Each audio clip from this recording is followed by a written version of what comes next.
I'm Nakhavoly in Thorncliffe Park, where residents at this building are saying enough is enough. They have banded together to protest the above guideline rent increases, which they are calling unfair and unaffordable.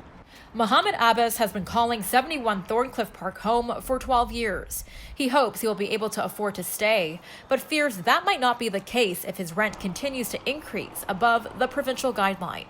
The question comes at the end of the day is whether we pay the rent or we put food on the table. Mohammed is not alone. Other tenants in the building say they share the same fears after their landlord Starlight Investments applied for a 4.2% rent increase earlier this year.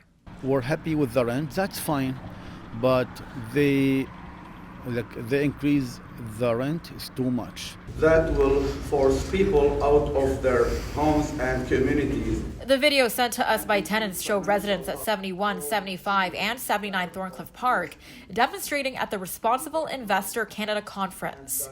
They interrupted a panel by PSP Investments, a pension and crown corporation that owns their buildings through a partnership with Starlight Investments.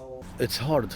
It's honestly we feel like they're trying to kick us out slowly.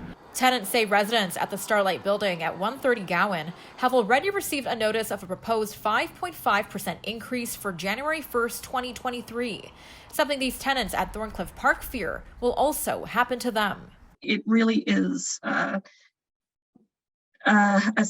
serious problem for tenants who are on fixed income and who, of course, are not seeing increases in social benefits or government benefits. According to Ontario's Landlord Tenant Board, a landlord can apply for an increased rent above the provincial guideline of 1.2% if their costs for municipal taxes have increased by what's being described as an extraordinary amount, or if there was extraordinary renovations or repairs done to the building or unit.